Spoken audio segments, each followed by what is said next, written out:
Lorsque le démembrement de propriété porte sur une somme d'argent, eh bien on a affaire à un quasi-usufruit. Ça veut dire que l'usufruitier perçoit l'intégralité des sommes et à son décès, il doit rendre un actif de même montant au nu propriétaire.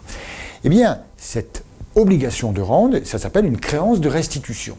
Et donc, sur le plan de l'ISF, on considère depuis toujours, et l'administration l'a toujours affirmé, que seul l'usufruitier a vocation à être taxé sur son actif. Le nu propriétaire, lui, n'a rien à déclarer. En contrepartie, la dette n'est pas déductible chez l'usufruitier. Eh bien, la Cour de cassation vient récemment d'affirmer le contraire. L'usufruitier se trouve tenu à une dette qui est d'origine légale, et en conséquence de quoi il peut la déduire de l'ISF. Alors évidemment, ça a des conséquences extrêmement importantes pour le nu propriétaire, quelqu'un qui ne déclarait rien à l'ISF, qui se retrouve mécaniquement taxable, mais plus généralement, ça change la donne de base que seul l'usufruitier doit déclarer l'ISF. Alors ce nouveau principe, il s'applique dans d'autres circonstances. Par exemple, lorsqu'on distribue des réserves dans une société dont les parts sont démembrées.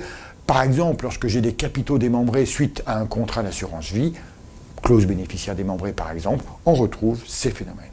Et donc, si on va plus loin, et même si la campagne ISF 2016 est terminée, eh bien on peut normalement faire des déclarations rectificatives, si on est dans ce cas-là, pour récupérer du côté de l'usufruitier cette dette déductible et donc moins payer d'ISF. Alors pour plus de renseignements, il faut impérativement vous rapprocher de votre conseiller.